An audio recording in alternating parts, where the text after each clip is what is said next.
दोस्तों नमस्कार। मैं आपका दोस्त रामधारी सिंह स्वागत करता हूं आपका आपके YouTube चैनल विचित्र भारत में। दोस्तों आप और हम लगभग सभी लोग रोज हम लोग आईना देखते हैं, अपने आप को उसमें संवारते हैं, सजाते हैं। दोस्तों आईने पे बहुत से गीत भी लिखे गए, बहुत सी गज़लें लिखी गई। आप सब जानते ही हैं, आपने सुना होगा।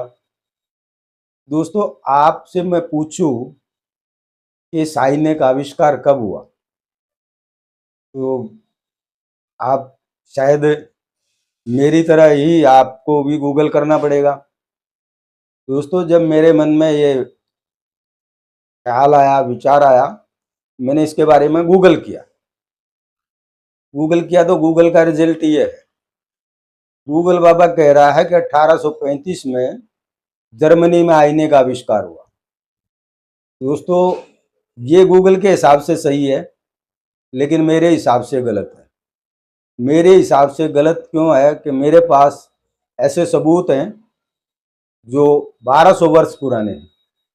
दोस्तों मैं खजुराहो में हूँ और खजुराहो के मंदिरों में मुझे एक मूर्ति मिली है।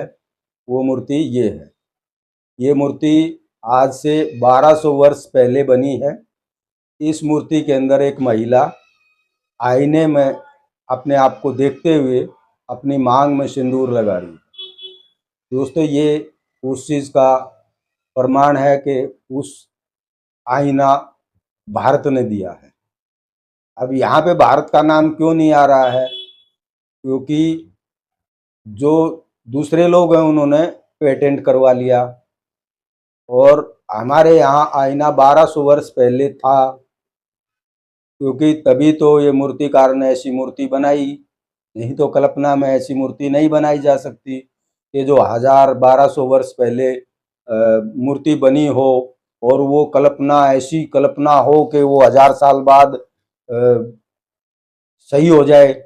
ऐसा तो हो नहीं सकता। मूर्तिकार मूर्तिकार था, भविष्यवक्ता तो था नहीं। तो दोस्तों उस समय भारत, गुलामी से पहले का जो भारत है, वो समृद्ध, विकसित और शिक्षित राष्ट्र था। ये इस चीज का प्रमाण है।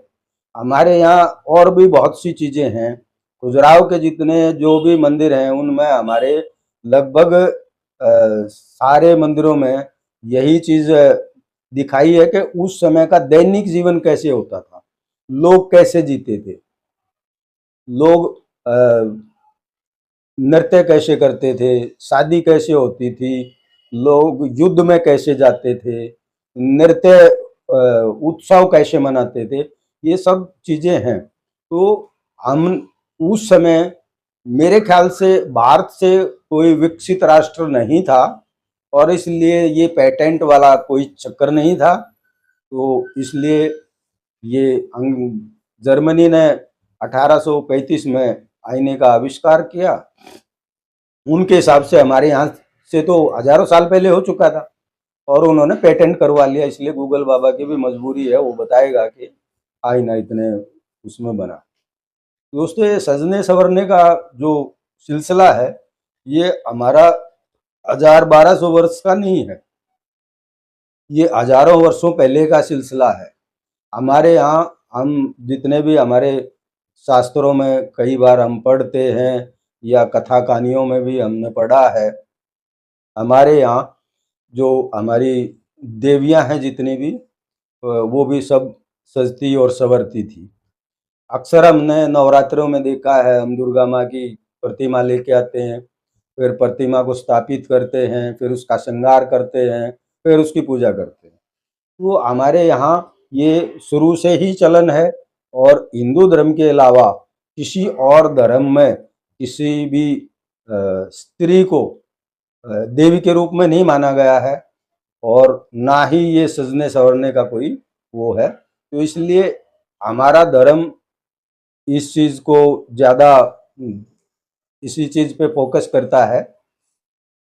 दोस्तों यहाँ पे मुझे एक और मूर्ति मिली है और वो मूर्ति ये है।